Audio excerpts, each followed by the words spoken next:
Hey guys, we're at Disney Toon, a division of Disney.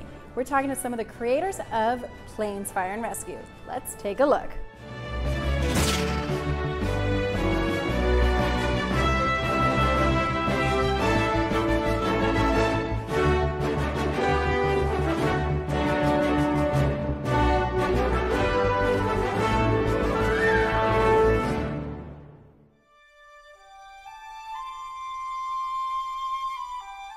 Interesting thing about animation is we do multiple iterations of the film. You know, we'll do boards and scratch dialogue and scratch music and put it up, edit it together and put it up, and watch the movie, and then tear it down and rebuild it. And we do that like 6 to 8 times over the process. So when you're watching the movie, you're seeing the eighth version of it. You want to be sure that you have the story you want to tell before you actually start the long process of animation. Right. Because you don't have the luxury once you start that of continually make changes. I mean, you can, but that's when it gets, you don't have the time and the resources start dwindling. So you want to be sure you have all of the story in place, and it's easier to do all these iterations in storyboard form first.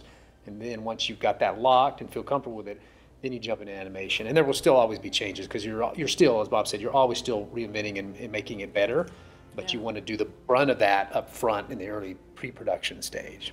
Yeah. You're learning more about, I mean, we do a lot of research, so you have all that research that sort of helps define your world. And one of our first stops was Hemet Ryan Air Attack Base, which is part of the California Department of Forestry and Fire Protection, or as their friends know them, CAL FIRE, which is why we still have to call them the California Department of Forestry and Fire Protection. And it's sad. That was a joke. It's a really bad joke, but you see the whole idea. If you have to explain a joke, never mind. Let's just go on. And of course, a bunch of us are aviation geeks to begin with, especially those of us who worked on the first movie. We came to it with a huge interest in aviation. And one of the things that was interesting to us about it, and look, first thing we wanted to see is show us the airplanes. We want to see the different aircraft and stuff. And one of the things that struck us was that all of their aircraft are repurposed. There are very few aircraft in the Western world that are purpose-built for firefighting. In fact, there's only one. The Canadians use it, and actually they lease them out at Van Nuys. But for CAL FIRE, all of their aircraft had a previous life. The S-2, which is their main tanker, as Paul will be Van Weying point at them, used to be a sub-hunting aircraft. The OV-10 Bronco was a reconnaissance plane, a spotter aircraft. And the Huey helicopters had, dozens of roles going all the way back to Vietnam. But it was great because we started to see all of these aircraft were getting a second chance at life. So the theme of second chances started to take shape in our heads based on what the reality of the lives of these aircraft really were. So, and then so you look at that sort of element, like this is what the vehicle can do, and then Dusty has pushed his engine really hard. So how would that have affected the sort of mechanics of his engine? And so what's going on internally inside the character? And where's his mind at the time? Like, he's a racing plane, he can do anything. So what happens if you find out you can't do that anymore? So that led us to the sort of theme of second chances, and it all starts to come together. When we're actually recording, it's over several years, several recording sessions in 4-hour blocks. So we record the voices first, and then the animators take that pacing and time and draw and animate to that speed. That's been the same. It's the one human element in the film. It's been that way since Snow White and all feature films preceding it, that the voice comes first to give the animators the tempo.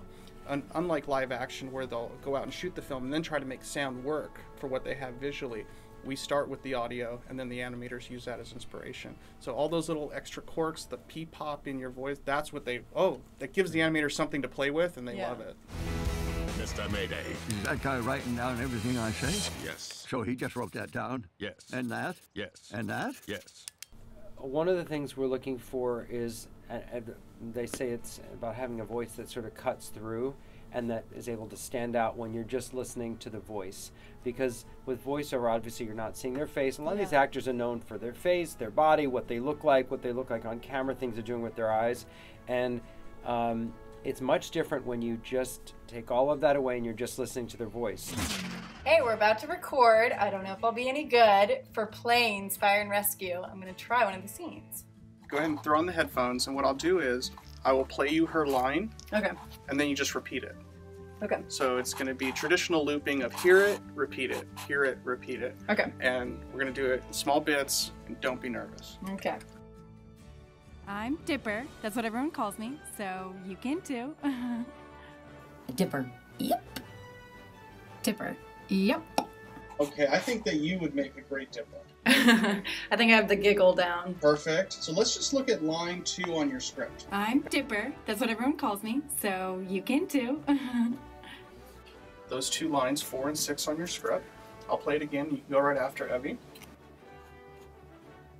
Dipper. Yep. Oh my God. That's the best one we've heard. Hey guys, what's up? I'm Dusty Crop I'm Dipper. That's what everyone calls me, so you can too. Okay, Mrs. Miss. Yeah. Dipper. Dipper. Yep. Yep. It was great to meet you. I'm looking for Blade Ranger.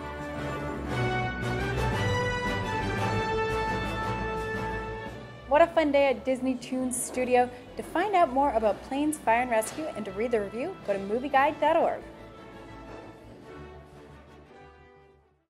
Thanks for watching. To find out more Movie Guide content, you can subscribe to us on YouTube, like us on Facebook, and follow us on Twitter to hear more about Hollywood Buzz and know before you go.